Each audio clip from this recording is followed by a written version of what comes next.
आरोप तुमच्यावरती केला जातोय आणि पोलिसांमध्ये देखील तक्रार दाखल केली, काय सांगसाल? सर्वप्रथम माझ्या धनगर समाज बांधवांना जय मल्हार. जो माझ्यावरती जो आरोप केला आहे, ज्या दीपक बोराडेंनी माझ्यावर जो आरोप केला गाडी फोडण्याचा, मी कालही माझ्या मीडियाच्या माध्यमातून मी सर्वांना सांगितलं की बाबा तो आरोप मी केलेला नाही. मी स्पष्ट करतोय, हे त्यांचं षडयंत्र आहे. हे षडयंत्र त्यांचं आहे. याचं कारण आहे माझा धनगर समाज त्यांच्या पाठीमागून सटकलेला आहे. कारण समाजाला स्पष्ट कळलेलं आहे की बाबा हा व्यक्ती आपल्या धनगर समाजाची दिशाभूल करत आहे. याचं कारण आहे 24 तारखेच्या मोर्चामध्ये धनगर समाज हा एक भावनिक वातावरणामध्ये समाजाला माहित होतं की बाबा आपण जोपर्यंत एकजूट होणार नाही, आपण 24 तारखेच्या मोर्चात जाणार नाही, तोपर्यंत आपल्या धनगर समाजाला एसटी आरक्षण मिळणार नाही. ह्या उद्देशाने धनगर समाज आलेला होता. तिथं कोणत्या एका व्यक्तीच्या नावावरती किंवा कोणी त्याचं श्रेय घेऊ नये. दीपक बोराडेने त्या गोष्टीचं कोणत्याही प्रकारचं श्रेय घेऊ नये. याचं कारण आहे, ज्या व्यक्तीला पुण्यश्लोक अहिल्यादेवी होळकर यांचा फोटो टाकायला लाज वाटते, ती व्यक्ती काय समाजाचं नेतृत्व करणार आहे? माझा मुद्दा महत्वाचा आहे. जे पुण्यश्लोक अहिल्यादेवी होळकर यांचे वंशज आहे, आमचे भूषसिंहराजे होळकर यांना तुम्ही खाली बसवलं, जमिनीवर बसवलं, स्टेजवरती नाही घेतलं.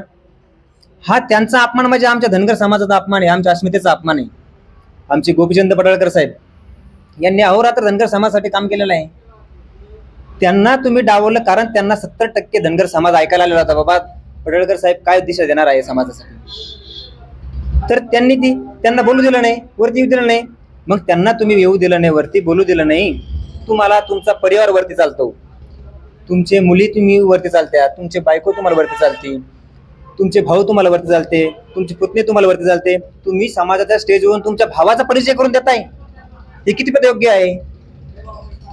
माझा प्रश्न आहे त्यांना. तुम्ही 24 तारखेच्या मोर्चामध्ये धनगर समाजासाठी एसटी आरक्षण या मुद्द्यावर किती वेळ बोलले? तुम्हाला तुमचा स्वतःचा इंटरव्ह्यू देण्यासाठी किंवा मी दीपक बोराडे आहे असं म्हणून तुम्ही का दाखवतो? त्या दिवशी तुम्ही समाजासाठी त्या दिवशी एक दिशा ठरवायला पाहिजे होती. सर्व धनगर समाजाच्या मनात होतं की आपण धनगर समाजाच्या 24 तारखेच्या मोर्चामधून मुंबईचा इशारा निघेल, हे सर्वांना अपेक्षित होतं. कारण ज्या पद्धतीनं मनोजदादा जरांगे पाटील यांनी मुंबईची दिशा ठरवली होती, तिथं सर्व मराठा समाज तिथं गेला होता, तेव्हा त्यांना मराठा समाजाला आरक्षण मिळालं. म्हणून धनगर समाजाला माहित होतं की बाबा जोपर्यंत आपण एक होणार नाही, जोपर्यंत आपण मोर्चा सामील होणार नाही किंवा जोपर्यंत आपण मुंबईला जाणार नाही, तोपर्यंत या सरकारवर दबाव पडणार नाही. आणि सरकारवर दबाव जोपर्यंत पडणार नाही तोपर्यंत धनगराला एसटी आरक्षण मिळणार नाही. म्हणून सर्व धनगर समाज बांधवांचं म्हणणं होतं की बाबा आपण मोर्चात गेलो पाहिजे, आपण मुंबईची ठरवली पाहिजे.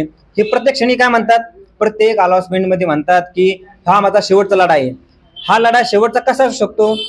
जर ह्यो गाडा आतापर्यंत, आरक्षणाचा गाडा आतापर्यंत चालू राहिलेला आहे, धनगर आरक्षण 100% मिळालं पाहिजे, ते पण तात्काळ मिळालं पाहिजे. मग तुम्ही नुसतं म्हणताय की शेवटचा लढा आहे, शेवटचा लढा आहे. तुम्ही भूमिका का मांडत नाहीये? तुम्ही तुमचं पुढचे अजेंडा काय ते ठरवत का नाहीये?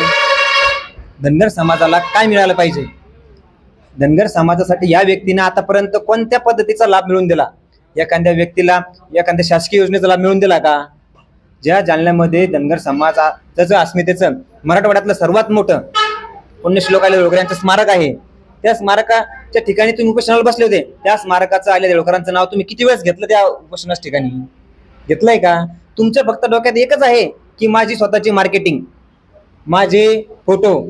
त्यांनी स्वतः त्यांच्या गाड्यावरती बघा, अजून पण माझ्यापाशी ते पुरावे आहे, त्यांनी अहिल्यादेवी होळकरांचा व कोणत्याच महापुरुषांचा फोटो टाकलेला नाहीये. माझं स्पष्ट म्हणणं आहे, तुम्ही का करता तसं? तुम्ही ज्या वेळेस धनगर समाजाचे मुंबईला शिष्टमंडळ बोलवलं होतं, तुम्ही उपोषणस्थळी का बोलवलं नाही? तुम्ही सर्व धनगर समाजाच्या समोरासमोर सर्वांच्या लाईव्हमध्ये काय शिष्टमंडळाची चर्चा केली नाही? म्हणजे तुम्ही जेव्हा तिथं शिष्टमंडळ पाठवलं आणि जेव्हा शिष्टमंडळ जेव्हा उपोषणस्थळाच्या ठिकाणी आले होते, तेव्हा मग तुम्ही या शासनाकडून शिष्टमंडळाला कोण टाइम पिरियड का घेतला नाही? किंवा मग आम्हाला 15 दिवसात आरक्षणाची सर्टिफिकेट द्या, तुम्ही 1 महिन्याचं द्या, टाइम पिरियड घेऊन तुम्ही तिथं का बांधले गेले नाही? तुम्ही तुमच्या स्वमर्जीना तुम्हाला जेव्हा योग्य वाटेल तेव्हा तुम्ही उपोषण सोडलं. म्हणजे याचा अर्थ तुम्ही सरकारशी किंवा शासनाशी मॅनेज आहे का? जो धनगर समाजाने कष्टाचा पैसा होता, जो सर्व धनगर समाजाने जमा केलेला होता, की प्रत्येक गावातून सामान्य गोरगरीब कष्टाचा पैसा होता, त्यांनी बाबा की समाजासाठी आपलं काहीतरी देणं पाहिजे म्हणून त्या ठिकाणी ज्या ठिकाणी कोणाची आर्थिक परिस्थिती गरीब असते त्या ठिकाणी ते श्रेयदान करतात, श्रम करतात. पण तुम्ही त्या पैशाचं डायरेक्टली जेव्हा तुम्ही बाहेर आल्यानंतर तुम्ही डायरेक्ट जेशिब्या लावताय, फुलं उधळताय, म्हणजे धनगर समाजाच्या हातात काय पडलं आतापर्यंत म्हणून तुम्ही जेशिब्या लावून फुलं उधळताय. नेमकेच तुम्हाला सांगायचं काय समाजाला, तुम्हाला नेमके दाखवायचं काय? तर तुम्ही सांगताय हे जे मुद्दे तुम्ही सांगितले, मात्र जालन्यामध्ये जे आंदोलन झालं होतं ते म्हणजे राज्यातून त्यांना त्या ठिकाणी समाजानं सपोर्ट केला होता. मग तुम्हाला हे कसं काय चुकीचं वाटतं? राज्यातून त्या टायमिंगचा जेव्हा मराठा समाजाचे उपोषण चालू होते तेव्हा सर्व मराठा समाज एकवटला होता. त्याच पद्धतीनं धनगर समाजालाही वाटलं होतं आपण जोपर्यंत एक होणार नाही, एकजूट दाखवणार नाही तोपर्यंत आपल्याला आरक्षण मिळणार नाही. म्हणून ह्या भावनेतून समाज म्हणून लोक आले होते किंवा एका व्यक्तीच्या नावावर आले नव्हते. आणि आजही माझं त्यांना आव्हान आहे, तुम्ही स्पेशल तुमच्या दीपक बोराडे नावावरती मी स्वतः एखादा उपोषण किंवा एखाद्या ठिकाणी सभा करतोय, तुम्ही त्या ठिकाणी धनगर समाज जमा करून दाखवा स्वतःच्या नावावरती, समाजाच्या नावावरती नाही. मी तुम्हाला स्पष्ट करतोय की तुम्ही स्वतःच्या नावावरती तुम्ही समाज जमा करून दाखवा. कारण त्यांना कळलेलं आहे आता की समाज पूर्ण माझ्यापासून दूर गेलेला आहे. समाजालाही कळलेलं आहे की हा व्यक्ती आपली सरळ सरळ फसवणूक करत आहे. बरं, त्यांची जी गाडी फोडतोड झालेली आहे त्याच्यावरती पोलिसात देखील तक्रार आहे. मात्र राजकीय वरद हस्त तुमच्या पाठीमागे असल्याचं देखील त्यांनी सांगितलं. यावर तुमचं काय म्हणणं? मी भारतीय जनता पार्टीचा कार्यकर्ता आहे हे तितकंच खरं आहे, परंतु त्या अगोदर मी धनगर समाजाचा एक भूमिपुत्र आहे. मला पक्ष नंतर आहे, माझ्यासाठी पक्ष हा महत्वाचाच नाहीये. मी समाजासाठी काम करतो, मी समाजातला चळवळीतला कार्यकर्ता आहे, मी समाजाचा सेवक आहे आणि मला समाजासाठी अत्यंत ज्वलंत प्रेम आहे. समाजासाठी मी अहोरात्र काम करायला तयार आहे आणि समाज जर म्हणला का तिथं चुकीचं असेल तर मी मरायलाही तयार आहे. मी समाजासाठी काहीही करायला तयार आहे. आणि राहिला विषय राजकीयाचा, ते डायरेक्ट म्हणतायत की आदरणीय रावसाहेब पाटील दानवे हे माझे राजकीय विरोधक आहे. त्यांनी कालच्या बातमीमध्ये सांगितलं की मीडियाच्या माध्यमातून की रावसाहेब पाटील दानवे हे माझे राजकीय विरोधक आहे. मग तुम्ही समाजाची दिशा ठरवताय, तुम्ही समाजासाठी काम करताय, एका साईडला म्हणताय की मी समाजासाठी काम करतोय. मग तुम्ही तुमचे राजकीय विरोधक का असू शकते, कसे असू शकते? म्हणजे तुम्ही समाजाच्या माध्यमातून राजकारण करताय का? माझा प्रश्न आहे त्यांना की बाबा तुम्ही समाजाच्या आड राहून राजकारणाची तुमची काही दिशा आहे का पुढची? तुम्ही सध्या कोणत्या पक्षाशी आणि कोणत्या नेत्याच्या संपर्कात आहे? माझं त्यांना आव्हान आहे की त्यांचाही सीडीआर निघला पाहिजे. त्यांनी ज्या पद्धतीने माझा सीडीआर काढला ना की त्या पद्धतीने त्यांचाही सीडीआर निघला पाहिजे की सध्या ते कोणत्या पक्षाशी कोणत्या नेत्याशी संपर्कात आहे हेही कळू द्या ना समाजाला. बरं, तुम्ही जे सांगताय की राजकीय नेत्यांच्या वरदास्त संदर्भात माझा संबंध विषय तुमचा गाडी फोडण्यावरचा आहे, तर तुम्ही जे बोलताय तर ते पूर्णतः समाजाने त्यांना नेतृत्व स्वीकारलं होतं आणि त्यावरती तुम्ही जे पाठीमागील जे आंदोलनं झाले त्यामध्ये पूर्णतः आरोप करतायत की समाजाची दिशाभूल झाली किंवा मग आर्थिक काय देवाणघेवाण झाली असेल ते झाले, तर दोन समाजामध्ये गट पडणार नाही की यामुळे काय वाटतं? मी समाजाच्या बाजूने उभा राहणारा व्यक्ती आहे. समाज म्हणेल मला ती पूर्व दिशा आहे. फक्त माझं एवढंच म्हणणं आहे की जी दिशाभूल समाजाची होती मला ती रोखायची आहे. माझं स्पष्ट मत आहे की समाजाच्या भल्यासाठी किंवा समाज म्हणेन त्या पूर्व दिशेत मी राहणारा व्यक्ती आहे. मी काही एखादा मोठा पॉप्युलर किंवा एखादा व्यक्ती नाहीये. मी सर्वसामान्य घटकातला धनगराचा पोरगा आहे. मी सामान्य धनगर आहे. मी स्पष्ट सांगतो तुम्हाला, मी कोणता एखाद्या राजकीय एखाद्या आमदार खासदाराचं लेकरू नाही. मी सामान्य धनगर समाजाचा मी पुत्र आहे. बरं, तुम्ही जे तुमच्यावर जे आरोप होत आहेत तर हे आरोप तुम्ही साफसाफ फेटाळताय असं तुमचं म्हणणं आहे. तर पोलिसांनी तुमच्या या आरोपासंदर्भात तक्रार दाखल झाली होती, पोलिसांनी तुम्हाला काय सांगितलं, काय?